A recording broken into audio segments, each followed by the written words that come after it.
Welcome to the Disney Wedding Podcast. This show is brought to you by Carrie Hayward's Fairy Tale Weddings Guide, the only guidebook and bridal organizer tailored exclusively to Disney's fairy tale weddings at Walt Disney World. I'm Carrie Hayward, and each week I feature Disney wedding updates, money-saving tips, and interviews with wedding vendors and real Disney couples. I also cover honeymoons, anniversaries, and engagements at the Disney parks and resorts. Join me now as the Disney Wedding Podcast celebrates romance at Disney destinations.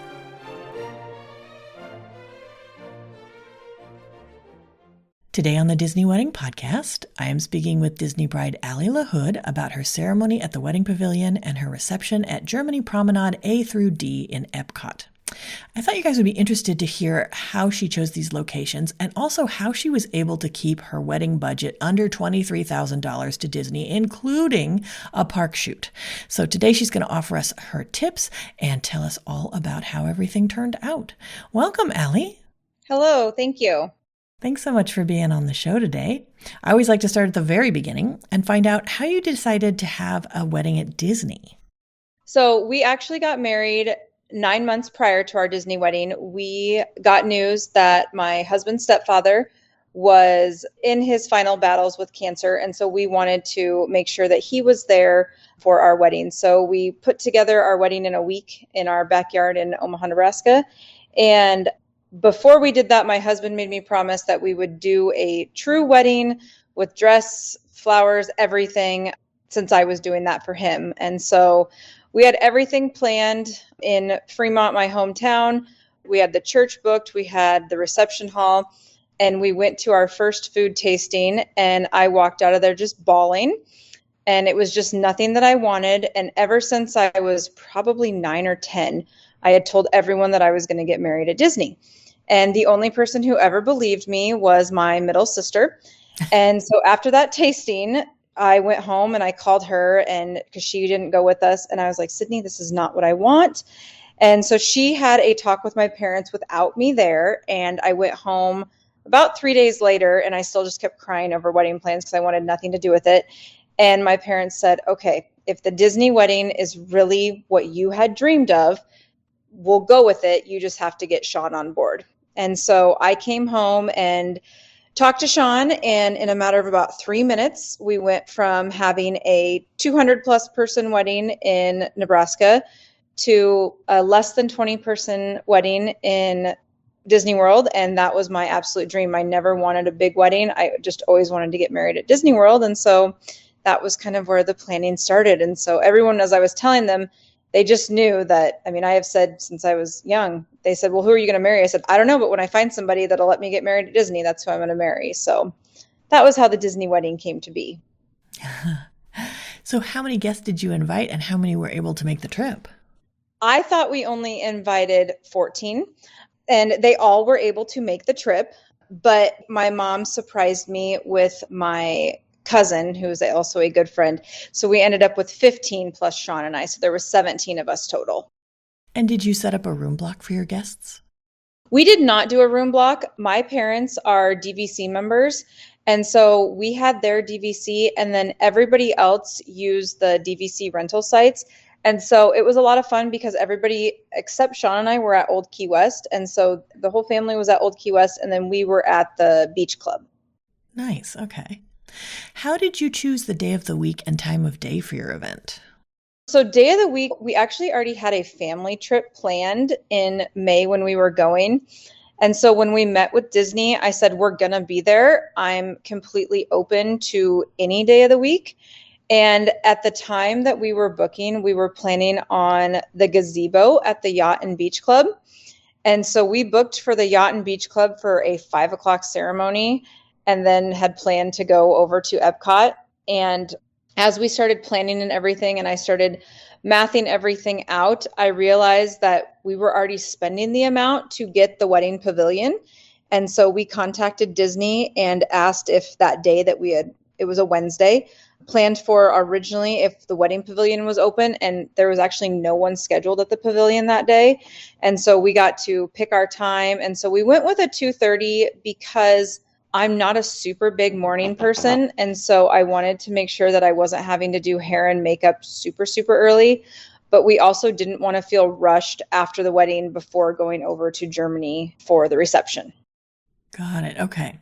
Now, how did you choose your ceremony and reception venues? It sounds like originally you were going to do the Yacht Club gazebo. How did you decide to upgrade to the Wedding Pavilion? Obviously, cost being the same, that was a big factor. And then how did you choose your reception venue? When we decided to go to the Wedding Pavilion, my parents had actually just been at Disney for just a trip of their own, and they went and walked it, and they were sending me pictures of the gazebo, and I was like, oh, that's going to be great. And then I got to thinking, okay, it's going to be very warm.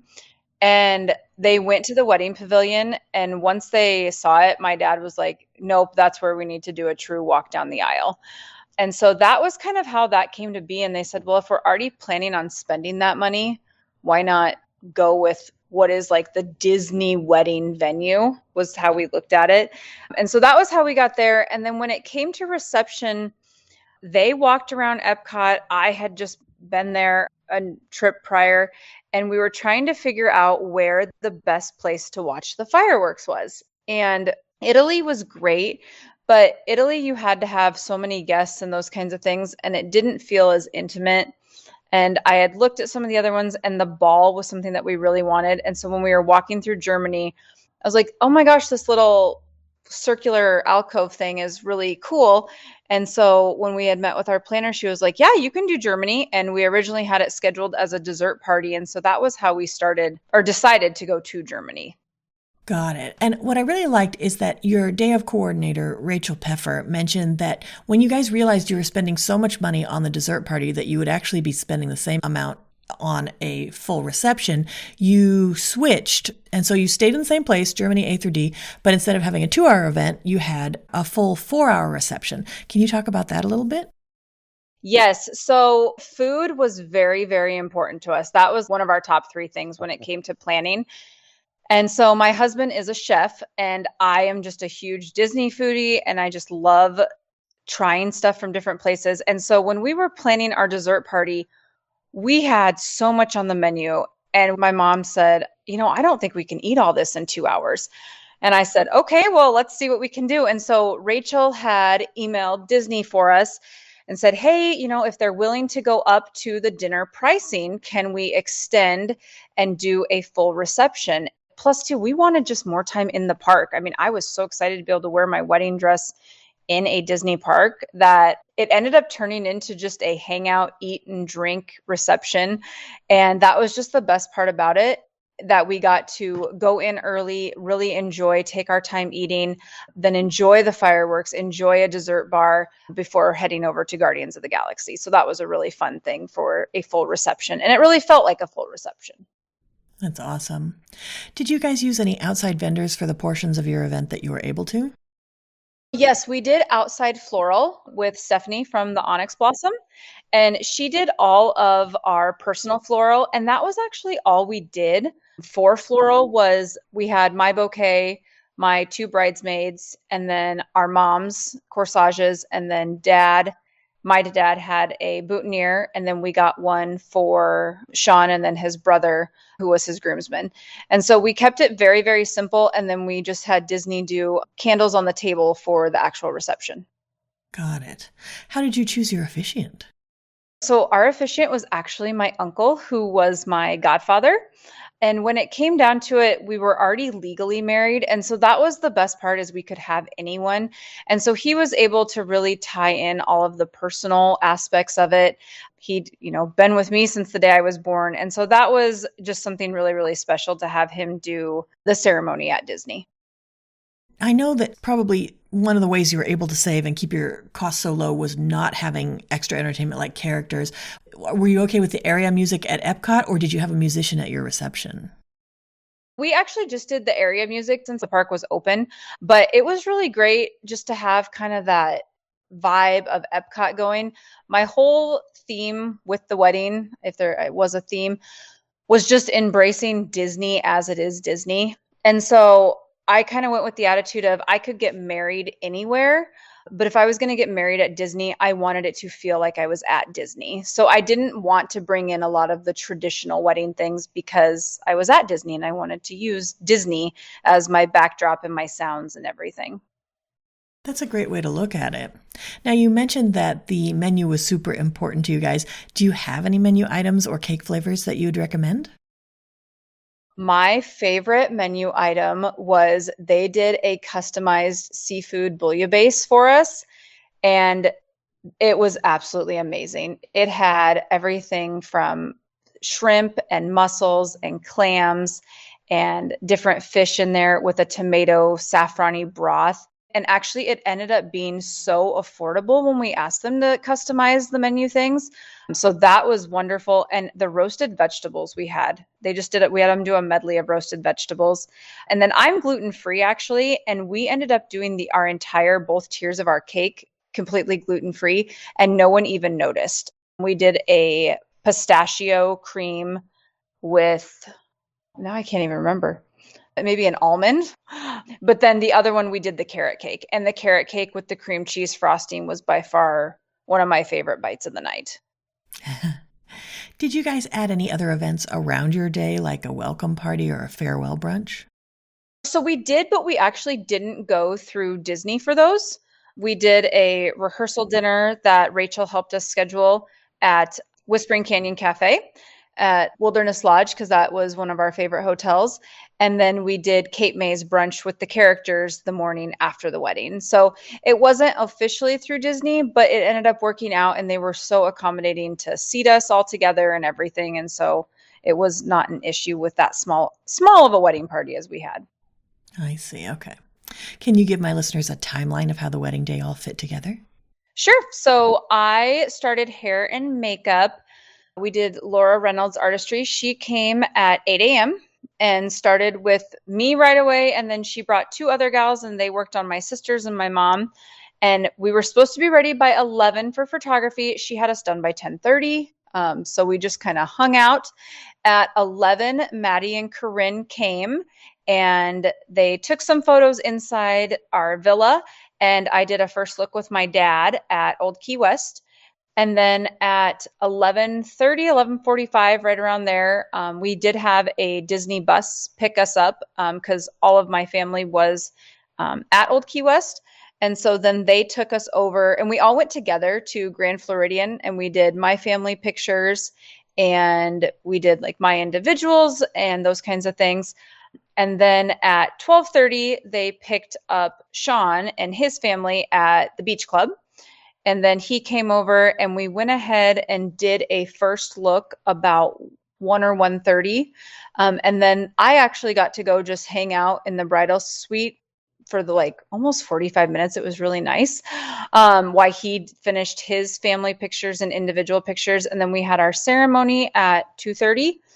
And after that, we did individual pictures. We did do a staged exit with bubbles. My mom had tons of bubble guns that we had ordered. And so they did awesome with those photos and everything. Sean and I did some more pictures around the Grand Floridian. And then one big thing was we really liked the lighthouse at the beach club. And so they took us back and we got to the beach club about 4 o'clock and Maddie and Corinne did some family pictures with us with the lighthouse, some of Sean and I, and then some of my parents wanted some there. So they did that. And then our photographers left us about 4:30 for their break. And we just went and hung out in Martha's Vineyard at the beach club. And then we walked over to International Gateway at EPCOT about 5:15. And Larry was our amazing escort through the park and he took us to Germany. And then the reception started at 5:30. And I think we started with hors d'oeuvres about 6. And then we pretty much just continued to eat until 9:30 when we were done. And then after that, we went to Guardians of the Galaxy, and it was really fun walking through Epcot in my dress. Got to ride Guardians in my dress. That was one of my bucket list things I wanted to do. And then after Guardians, we did get to actually exit through, we got to walk back through World Showcase and leave through International Gateway to walk back to the beach club. And so that was really fun. Maddie and Corinne did some like Disney photo pass style pictures. So it was just the flash on the camera, but we got some fun ones walking through EPCOT at night, and that was really cool. That's wonderful.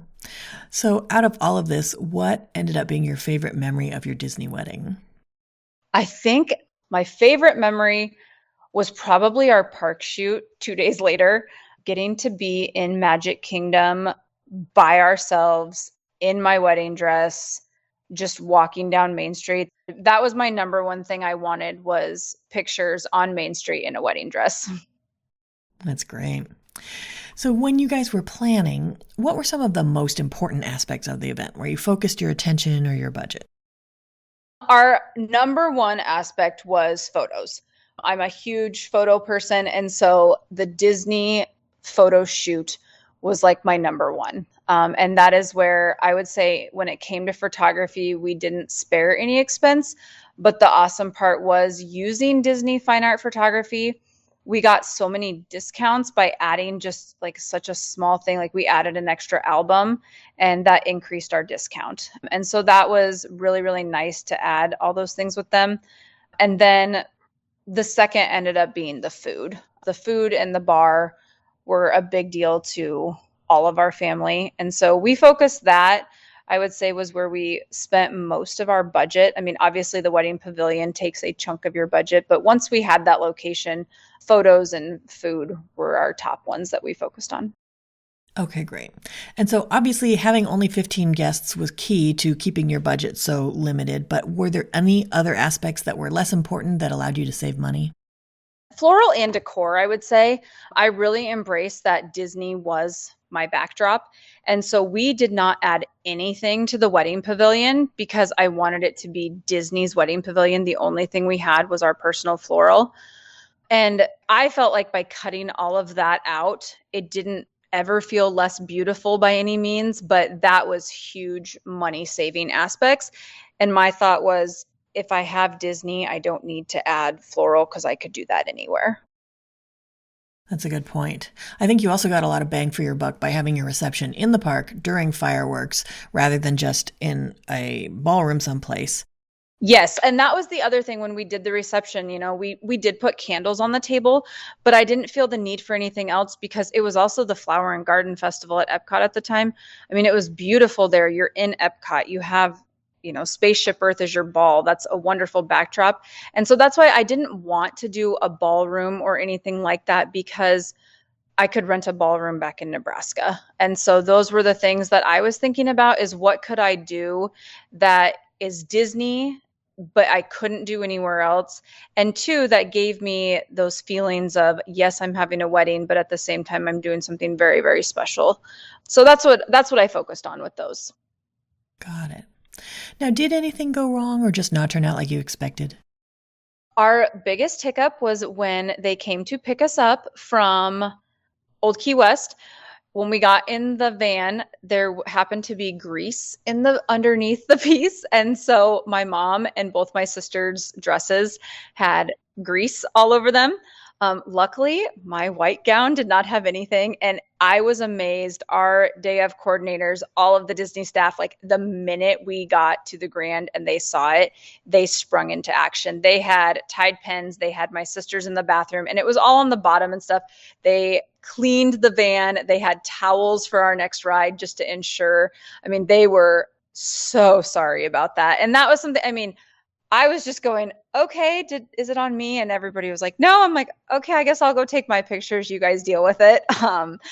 But that, and then the only other thing was we did end up, they were so great with my gluten-free, but they did do the Mickey waffle bar for dessert was all gluten-free waffles.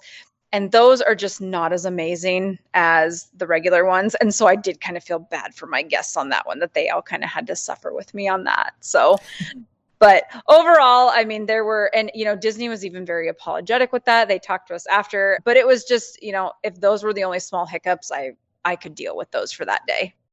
Was there anything that seemed like a big deal beforehand or you were worried about, and then it turned out not to be a big deal?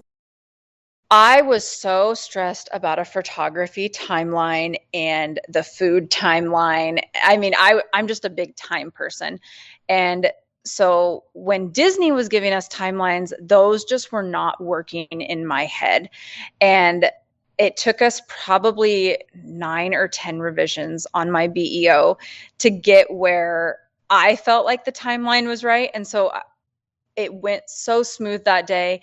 But they originally like had Sean doing pictures before me, and I was like, I can't have that. I don't like that. And so those were things that we really ironed out ahead of time. But I think about how many nights I laid there in bed and it was like, that timeline doesn't work. It's off by 15 minutes, or, we can't serve food at this time. And so they were very accommodating to all those changes as we went through. But I think I combed through my BEO every day for like 5 months straight, it felt like. Is there anything you would have done differently knowing what you know now? I think the one thing I would have done differently is I would have hired a videographer. I did ask people to not have cell phones throughout the day just because I wanted Disney to be the ones, capturing that. And I wanted people in the moment, not on their phones. But looking back, that is the one thing I do wish we had some videos of it, because the photos are wonderful to go back to. But like Maddie and Corinne were wonderful. They did have their phones out a few times and they got some really candid videos of us. And like when we were getting on Guardians, they grabbed those and those kinds of things just with their personal devices and sent those to me. So those were wonderful to have, but I wish I would have had a videographer for the day. Got it. Any other tips or advice for future Disney couples, perhaps those who are looking to have a wedding on a budget? I think my biggest thing is pick what you find the most important. If you can live without floral and embrace Disney being your background, do it, because you won't regret that. You need to pick 1 or 2 things that are your absolute can't live without. I would have loved to have Donald Duck come to my wedding, but the way we were doing it, it just didn't work, because I would have had to rent a ballroom and then we would have had the character fee and stuff, which I would have loved. So how we got around that was after we got done with our park shoot, we went to Topolino's in our wedding attire. And so I do have pictures with numerous characters in my wedding dress. And so that was something very fun, but it was a way to get around that. And I literally don't feel like I missed out on anything I wanted. Besides, as my dad always points out, could we have stayed in the park for like 2 more hours and added that to the reception? I'm sure we could have and added that to the budget, but it wasn't something we thought about at the time. But just the day goes so fast, and I don't regret anything that we did. That's great advice. Well, Allie, I think you've offered a lot of great tips and advice for anyone who's interested in getting married or having a vow renewal at Walt Disney World, and I appreciate you taking the time. Thank you very much. I enjoyed our time. That's our show for today. I'm your host, Carrie Hayward, inviting you to join me again next week for another episode of the Disney Wedding Podcast. Past shows and tons of photos for each episode are available on my website, DisneyWeddingPodcast.com, or listen in your favorite podcast app. And for instant answers to all your Walt Disney World wedding questions, check out Carrie Hayward's Fairy Tale Weddings Guide, available as an interactive ebook with continual free updates at fairytaleweddingsguide.com.